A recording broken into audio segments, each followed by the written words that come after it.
Waajjirri barnoota bulchiinsa magaalaa Adaamaa qormaata biyyaalessaa milkaa'inaan xumuruun haala danda'amu irratti qooda fudhattoota waliin mari'ate. Qormaanni biyyaalessa kutaa 12ffaa waxabajii 23 hanga adoolessa 8tti guutuu biyyattiitti kennamu bu'uura godhachuun waajjirri barnoota magaalichaa milkaa'ina qormaataaf caasaalee nageenyaa, ejensii geejjibaa fi itti gaafatamtoota manneen barnootaa sadarkaa adda addaa irra jiran waliin marii taasiseera. Itti gaafatamaan waajjira barnoota bulchiinsa magaalaa Adaamaa obbo Darajjee Tasfaayee bara kana akka magaalichaatti barattoota 7222 qormaata biyyaalessaa kan fudhatan ta'uu ibsanii qormaatichis karaa marsariitii fi waraqaadhaan kan kennamu ta'uu ibsan. Haala waliigalaa ragaa barattoota bara 2017 magaalaa keenya keessatti qabnu gosa saayinsii lamaaniinuu adda bahee jira.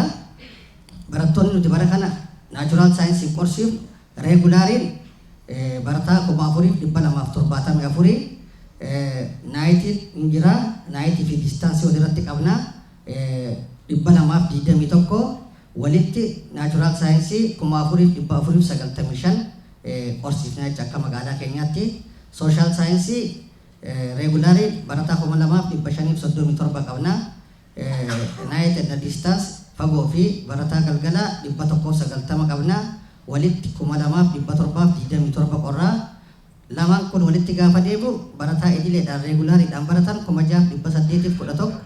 Barataa galgalaa fi distaansii 411 walitti barataa 7222 akka magaalaa keenyaatti qorraa jecha. Kun haala waliigala ijoollee nuti bara kana qoruudhaaf qopheessine jechaadha. Qormaatichi buufata qormaataa sadiitti kan kennamu ta'uu kan dubbatan obbo Darajjeen barattoonnis wantoota isaan irraa eegamu qofa qabatanii giddugala qormaatichaatti akka argaman dhaaman. Bakka sadiitti qorra nuti bara kana magaalaa keenya keessatti iddoo sadan itti qorru kanaatu xiyyeeffannaa addaatti akka kennu taasisaa jechaadha. Kanaaf tokkoffaa Astuutti qorra. Adaamaa saayinsii fi teekinooloojii yuunivarsiitiitti qorra. Naachuraal saayinsii barataa 2804 achitti qorra.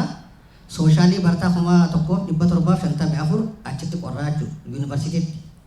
Odaa ispeeshaal mana barumsa bultii addaa asii qabnutti barataa naachuraalii 244 qorra. Barataa sooshaal saayinsii 50 qorra jechaadha. Giddugala leenjii biiroo barnoota Oromiyaatti naannoo Abbaa Gadaa sanitti jechaadha. Naachuraal saayinsii barataa 1277 qorra.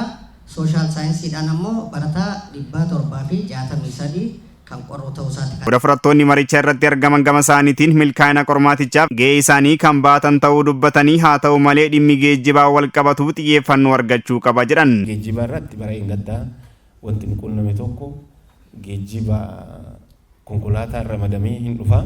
Akka saamichaa barattoonni baay'ee rakkachaa turan barattoota keessattuu yeroo baay'insaaf seensaa irratti konkolaataa wal saamuun konkolaataa mana barnootaa biraadhaaf dhufe garas marji gochuun qisaasa inni konkolaataadhaa uumamee jira. Barattoonni baay'ee rakkachaa turanii inni kun hin sirraa jennee abdii qabna. Otoo ta'e konkolaataa manneen barnootaa ramadamaniin otoo itti laxxafamee maqaa mana barnootaatiin laxxafamee akka namni fi barattoonnis beekanii konkolaataa sanarra seenan sirriitti itti laxxafamee bifa sanaan otoo geejjibame. Ammallee dhimmi naannoo geejjibaa sanitti xiyyeeffannoon kenname yeroo lachuu keessattuu warra kompiitar beesdii kun guyyaa guyyaan deddeebi'uun isaanii waan guyyaa tokkotti yeroo san akkasitti aarsaa nama kafalchiisu har'a gaafa guyyaa guyyaan deddeebi'an immoo san caalaadha waan ta'eef hamma danda'ame takkatti naannoo geejjibaa sanirratti yeroo lachuu jechuudha. Barataan kun achi mooraa yuunivarsiitiitti qoramee gaafa ba'u san qormaata guyyaa lammataatiif saayikooloojikaalii reedii akka inni ta'u immideetilii fuunee seentarii jalqaba irraa ka'an sanitti deebisuu akka dandeenyu haalli mijataan toora xiyyeeffannoo ta'ee odoo sirriitti kallattiin tokko itti nuu kenname waan jedhu kaasuu barbaada. Kantiibaan itti aanaa bulchiinsa magaalaa Adaamaa obbo Nigaatuu mootummaa ergaa dabarsaniin cabiinsa barnootaa akka biyyaatti nu mudate keessaa ba'uuf dhimmi qulqullina barnootaa murteessaa ta'uu kaasan. Caasaaleen nageenyaa nageenyummaan qormaataa fi nageenyi barataa akka eegamuuf qindoominaan hojjechuu akka qabanis dhaaman. Barattoota kanneen garas geessuu, deebisiisuu, daandii wajjin wal qabatu, naannawa qormaatichaa eegumsa taasisuu wajjin wal qabatu gahee keenya waan ta'eef kana giddu galeessa goonee sirriitti gahee keenya sirriitti bahuudha. Kana qofaa miti kan magaalaa kana keessattis imalan Direedawaa iddoowwan garaagaraa jira waan ta'eef naannoo kanattis kunuunsa barbaachisu waliigalatti gochuudha. Inni biraa warroota qormaata qoranii eegumsaa fi kunuunsa isaatiif godhamu jechuudha. Akka carraa ta'e iddoo biraarra qaamota kanneen kunuunsi gochuu fi eegumsi gochuu hoteelota isaan qabatanii jiran murteessaadha jechuudha.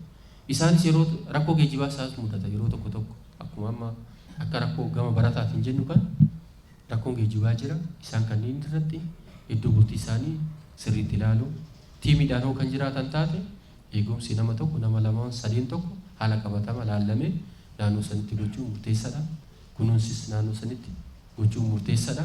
Kana giddu galeessa goonee walii galatti barataadhaafis qortootaafis kana giddu galeessa goonee walii galatti laalatti yoo deemne gaariidha kan jedhu.